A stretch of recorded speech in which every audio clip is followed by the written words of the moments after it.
if Governor John Sununu agrees with that. He joins us right now out of New Hampshire. Governor, I think you might have had a chance to hear what Mr. Rayburn had to say, that none of the candidates really wows him. The closest might be Chris Christie, but that none of them, to his point, have really broken out of the pack with statements or policies that are going to change his perception of who's best to get out of this meager recovery. What do you say? Well, this debate tonight is certainly an opportunity for that. It is, I think, crucial that what I call the serious candidates, the Rubios, the Bushes, the Christies, even though Christie's in the early debate, not the main event, the Kasichs, these guys have experience in handling government. They can put a legislature together in moving in the right direction. There is no way we solve our problems if we send another Obama to the White House without experience, and Rayburn's right on that. All right, so by that I take it, Governor, you mean political experience. Now, even those who have that political experience and have crafted out plans to deal with some of the issues that are vexing voters right now, and I would include Chris Christie on that, I would include Jeb Bush on that. They've not been richly rewarded in the polls. Christie, in fact, has offered tough love when it comes to Social Security. Many people said he recognized that it's unsustainable. Of course, it's on. But these candidates who spell out these positions, I would include John Kasich in that, they're not richly rewarded for that. What do you make of that?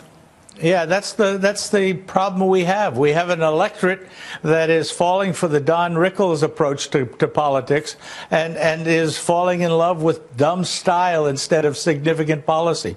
And we're going to be in trouble if that stays the deciding factor all the way through the Iowa caucuses and the New Hampshire primaries. This is a crucial election, and people who just brag about themselves, so to speak, cannot handle public office. Once they get there, it's a different story. Who are you talking about? I'm talking about Donald Trump. Trump loves to talk about himself. He doesn't want to talk about his bankruptcies. He doesn't want to talk about his inexperience. He's going to do fabulous things, but you don't know what the fabulous things are. We really need somebody that has handled the legislature, that has moved a bipartisan approach to this, that understands what can be done and can't be done. And well, you know, Governor, the flip side to that. It is on the shoulders of the voters. I hear you, sir, but the flip side of that is candidates like a Donald Trump, a Ben Carson respond, here's how conventional candidates have failed you. Here's how impressive resumes have failed you. Here's how the same old political petri dish has failed you. Do they make a point that going the traditional route is not exactly, helped Americans here? Well, I just disagree with that completely. You look across the country in the states, and the people I'm talking about have delivered significantly for the voters in their states. They've cut taxes. They've made government smaller. They have created job opportunities. So they have performed. And with all due respect to the guys you're talking about, they don't know what they're talking about. You need folks that have delivered at a significant level in government for the voters, made economic times but better. Why? Governor, if anything comes through in these polls is that people don't buy that. Now, you feel passionately about that. You might be a fan of this establishment crowd. But the anti-establishment group comes back and says, well, they haven't exactly gotten us out of the pickle we're in. And on the right and the left, we're willing to try different pickles. And I wonder if that bothers you at that level. Neither did the anti-establishment candidate for the last 8 years deliver for us. So if you want to just make that kind of an argument, we can sit here all day and batting our gums. But what is your definition of anti-establishment? Barack Obama was a senator. Bill Clinton was a governor. George Bush, a governor. Look, what I think these guys are saying is, let's go outside that.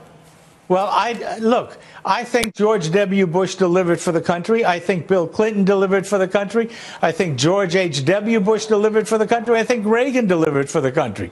I think your memory of where the country was is really not accurate. Those guys delivered an economy that has taken care of America in the long run.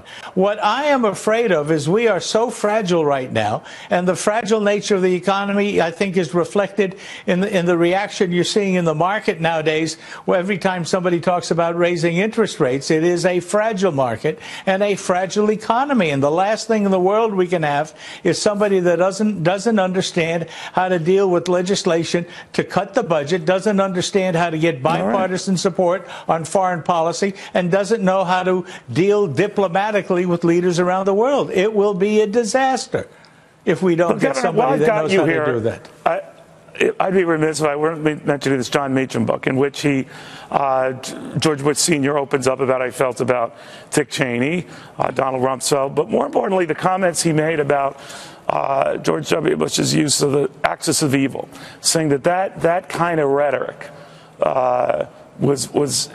ended up being damaging. Do you agree with that? Absolutely correct. And that's what I'm trying to say. That's the kind of rhetoric you're getting out of Trump. That's the kind of rhetoric that I think is all noise and no substance. But that doesn't mean that there weren't other good things that took place. He brought Congress together. He was able to get legislation done. What did you think of what Donald Rumsfeld said about him, that he's getting up in years?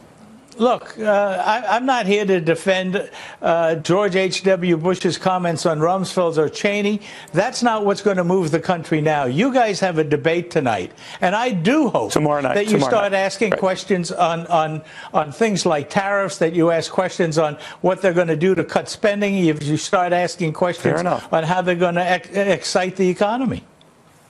Fair enough. Fair enough on all. John Sununu, a real pleasure. Thank you very, very much. Thank you.